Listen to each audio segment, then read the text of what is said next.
Welcome to Toluca, Mexico.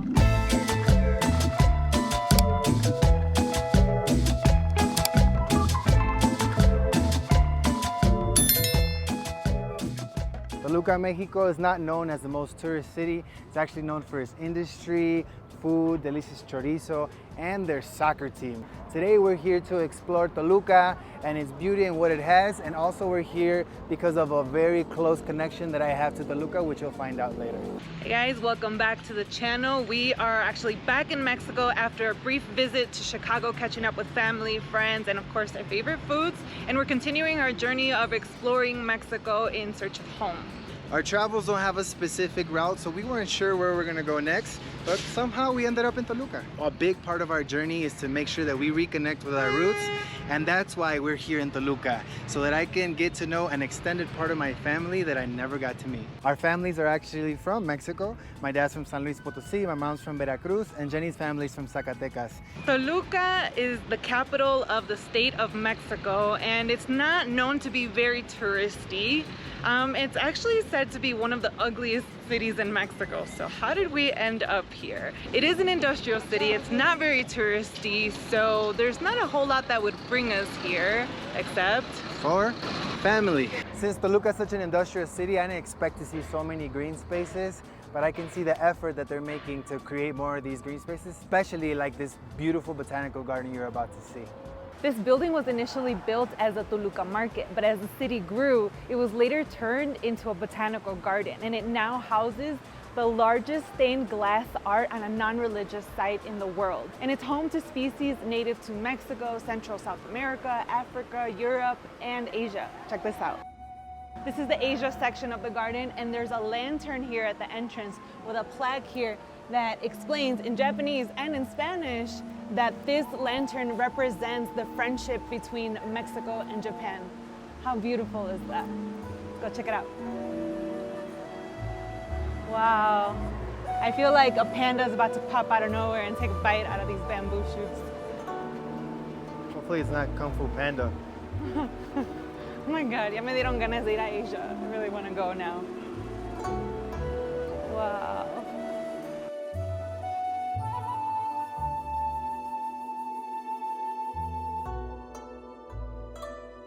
It's so nice to be able to have such a beautiful garden here in the middle of the center of Toluca. Toluca is such an industrial city that has so much traffic and all these companies. So being able to come here and have just a peaceful place to relax and enjoy the beautiful stained glass, which tells the story of so many different aspects of life, from the day to the night, to them combining into a galaxy. And it's such a beautiful place. I highly recommend y'all come and check it out, and make sure you listen to the tour guide so he could explain almost glass by glass in every sequence to show you the beautiful history that this place has.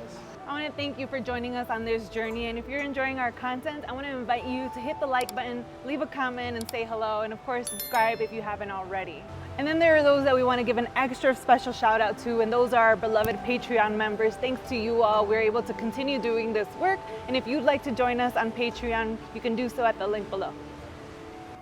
Yeah. Cool, for a second I thought we had made it to Epcot Center in Disney World, but it turns out this is a beautiful planetarium.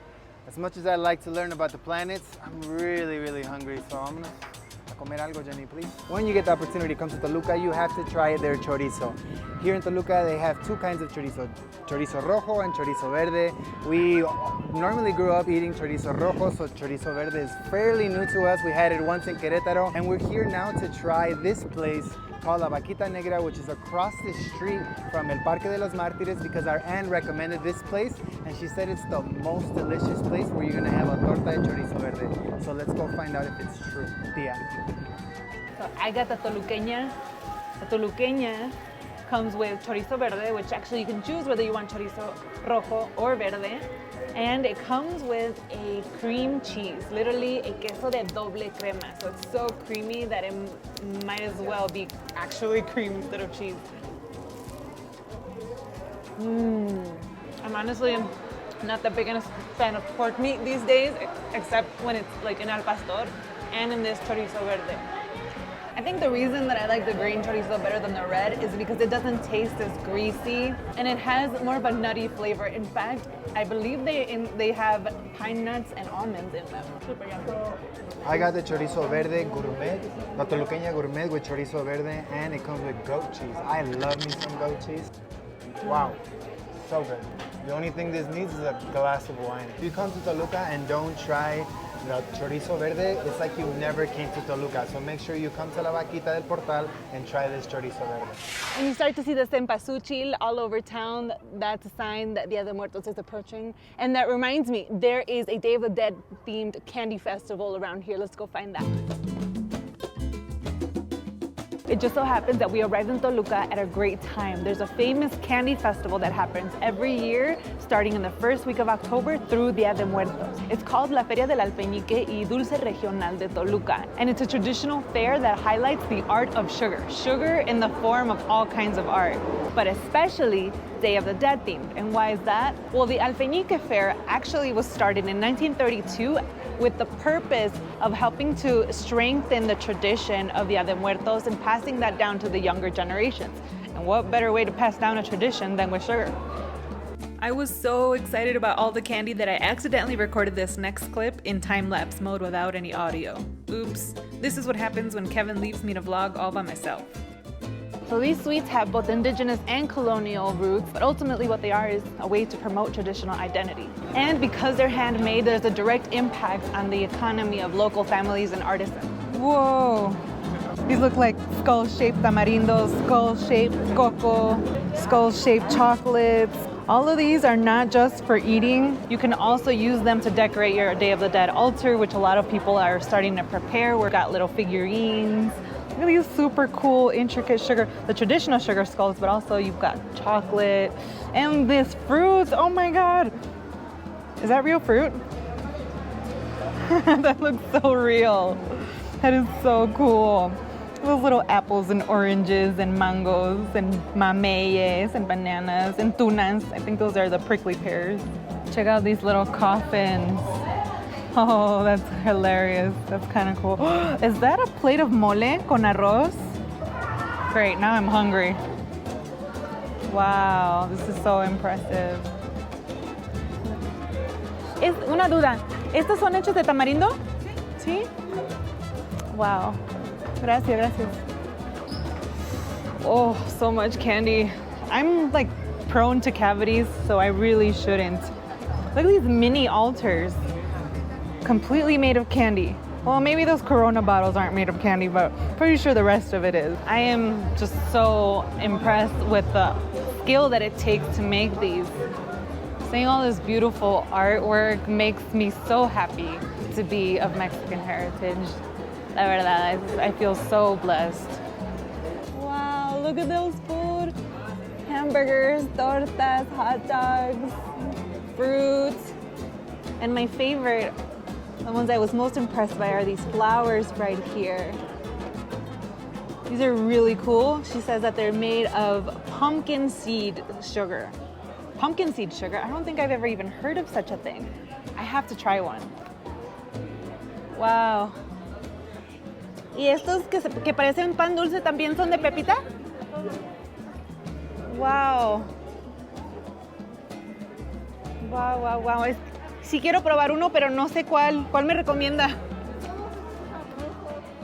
They're all delicious, she says. Of course they are. But seriously, I'm having so much fun looking at it. Oh my God, more coffins. Okay, I think that's it. It's kind of just the same thing over and over again, but they're all beautiful. All each do have their own details because they're all artisanally made. The artist puts their own detail, and it's seriously amazing to see the kinds of flavors. You have tequila flavors, Jamaica flavors, piña colada flavors. Look at these, cajeta, arándano, which is cranberry, I believe, or blueberries, fruity flavored, everything here. Any flavor you want, I'm sure you'll find here. It's a really cool festival, man. I'm so glad we came here. Baileys, arroz con leche, rompope, fresa, piña colada, and the ones I chose, mazapan. Oh, they even have mini ones. Look at these little mini ones. The white chocolate looks just like a skull. Seriously, this is super cool. ¿Y me vende una calavera de tamarindo, porfa? Oh, los panes. ¿Son de bombón estos? It's one sweet turned into another. This is the traditional pan de muerto turned in, gummified into a gummy candy. How cool is that?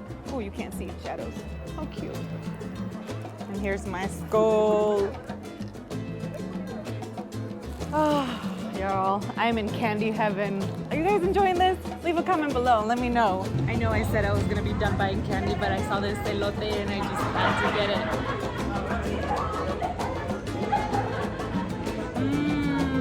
Sugar and chili peppers are my favorite thing. This is so cool.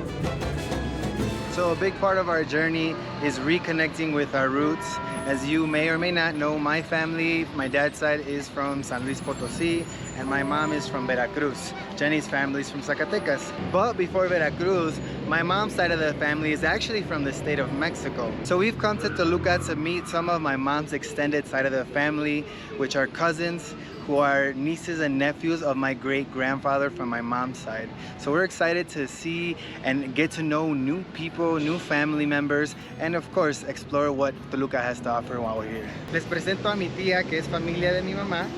Tía, ¿cómo te llamas? María Benítez Osorio. El abuelito de tu mamá Rebeca es de la hacienda de Pungarancho, municipio de Tejupilco, Estado de México, límites de Michoacán.